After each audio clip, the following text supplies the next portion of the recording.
विधि विवरण ग्रंथ अध्याय 13। पथ भ्रष्ट करने वालों से बचाव। मैं तुम्हें जो आदेश दे रहा हूं उन सब का सावधानी से पालन करो। तुम उनमें ना तो कुछ बढ़ाओ और ना कुछ घटाओ। यदि तुम्हारे यहां एक ऐसा नबी या एक ऐसा स्वप्न दृष्टा उत्पन्न हो तो तुम्हारे सामने आने वाले चिन्ह या चमत्कार घोषित करता है, और यदि उसके द्वारा बताए गए वे चिन्ह या चमत्कार घटित हों, और यदि वह कहे कि हम पराये देवताओं के जिन्हें तुम नहीं जानते अनुयायी बने और उनकी पूजा करें, तो तुम उस नबी का स्वप्न दृष्टा के बातों पर ध्यान नहीं दोगे।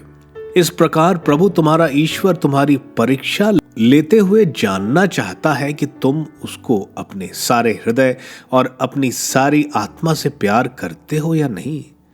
तुम केवल प्रभु अपने ईश्वर का अनुगमन करो, उस पर श्रद्धा रखो, उसके आदेशों का पालन करो, उसकी बात मानो, उसकी पूजा करो और उसके अनुयायी बने रहो। किंतु तुम उस नबी का या स्वप्न दृष्टा का वध करोगे, क्योंकि उसने तुमको प्रभु अपने ईश्वर से विमुख कराना चाहा, जो तुमको मिस्र से निकाल लाया और दास्तां के घर से तुम्हारा उद्धार किया। उसने तुमको उस मार्ग से बहकाना चाहा जिस पर चलने का प्रभु ने तुमको आदेश दिया।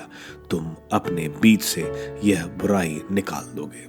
यदि तुम्हारा भाई तुम्हारी माँ का पुत्र या तुम्हारा पुत्र या तुम्हारी पुत्री या तुम्हारे प्रिय पत्नी या तुम्हारे अंतरंग मित्र या कहते हुए तुम्हें अकेले में बहकाएं, चलो हम पराये देवताओं की पूजा करें, ऐसे देवताओं को जिन्हें ना तुम जानते थे और ना तुम्हारे पूर्वज, उन देवताओं को जो तुम्हें निकट या पृथ्वी पर कहीं भी अवशिष्ट राष्ट्रों के हैं, तो तुम उससे सहमत नहीं होगे और उसकी बात नहीं सुनोगे।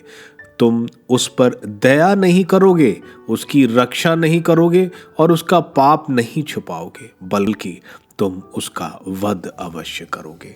उसका वध करने के लिए सबसे पहले तुम्हारा ही हाथ उठे और इसके बाद सारे समुदाय का हाथ। उसे पत्थरों से मार मार कर मृत्युदंड दिया जाए, क्योंकि उसने मिस्र से दास्तां के घर से तुमको छुड़ाने वाले ईश्वर के मार्ग से तुम्हें बहकाने का प्रयत्न किया। तब सभी इस्राएली उसकी चर्चा सुनेंगे, उन्हें भय होगा और बाद में तुम्हारे बीच ऐसे कुकर्म कभी नहीं होगा।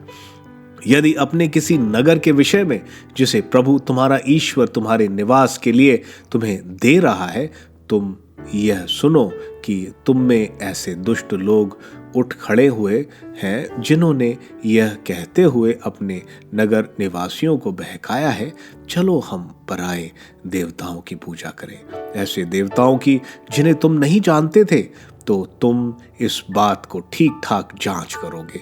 यदि यह निश्चित हो जाए कि तुम्हारे बीच सचमुच ऐसे कुकर्म हुआ है, तो उस नगर के निवासियों को अवश्य तलवार के घाट उतारोगे और उसका विनाश करोगे।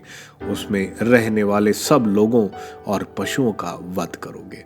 तुम उसको लूट कर सारा माल बाजार के चौक में इकट्ठा करोगे और प्रभु अपने ईश्वर को अर्पित चढ़ावे के रूप में उस नगर के साथ जला दिया जाएगा।